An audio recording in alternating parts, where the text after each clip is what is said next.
La grossesse est un voyage incroyable, mais bizarrement entouré de tabous dont personne ne veut parler, et surtout pas celles qui l'ont vécu.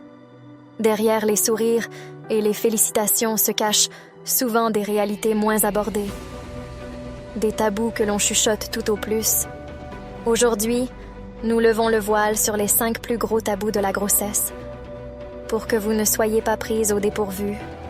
Le dernier tabou est particulièrement important. La grossesse n'est pas seulement un phénomène physique, c'est une odyssée émotionnelle complexe. Imaginez-vous sur des montagnes russes, sauf que cette fois, c'est votre humeur qui fait les loopings. Un instant, vous pourriez vous sentir comblé d'une joie inexplicable. Et l'instant d'après, vous pourriez être submergé par des larmes sans raison apparente.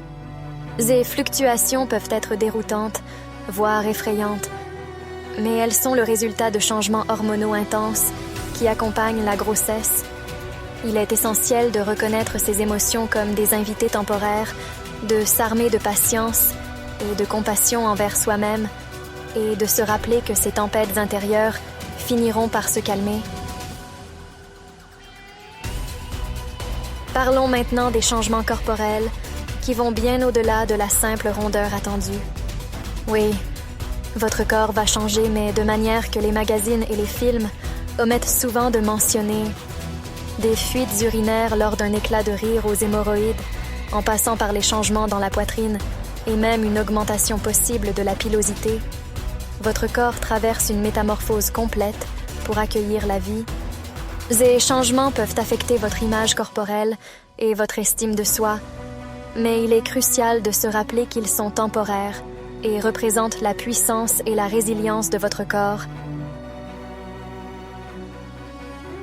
Ce tabou est particulièrement lourd de jugement et de culpabilité. Ne pas ressentir une connexion instantanée avec votre bébé ou ne pas profiter de chaque instant de la grossesse ne fait pas de vous une mauvaise mère.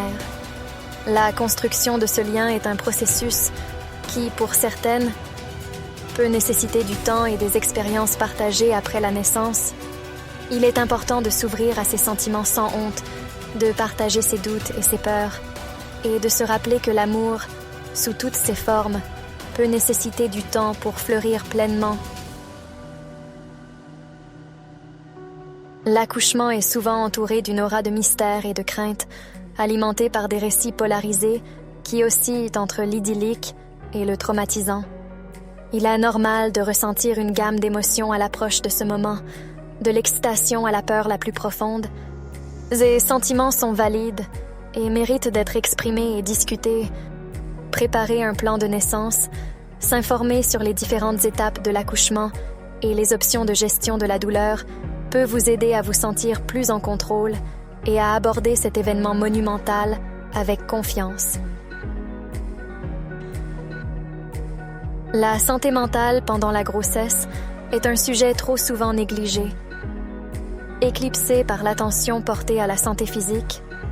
Pourtant, il est tout à fait possible de ressentir de l'anxiété, de la tristesse ou même des symptômes de dépression durant cette période. Reconnaître ces sentiments, c'est le premier pas vers la recherche d'aide et de soutien. Il est crucial de briser le silence autour de ces expériences, de partager ses inquiétudes avec des professionnels, des proches ou au sein de groupes de soutien pour s'assurer que le chemin vers la maternité soit aussi sain mentalement que physiquement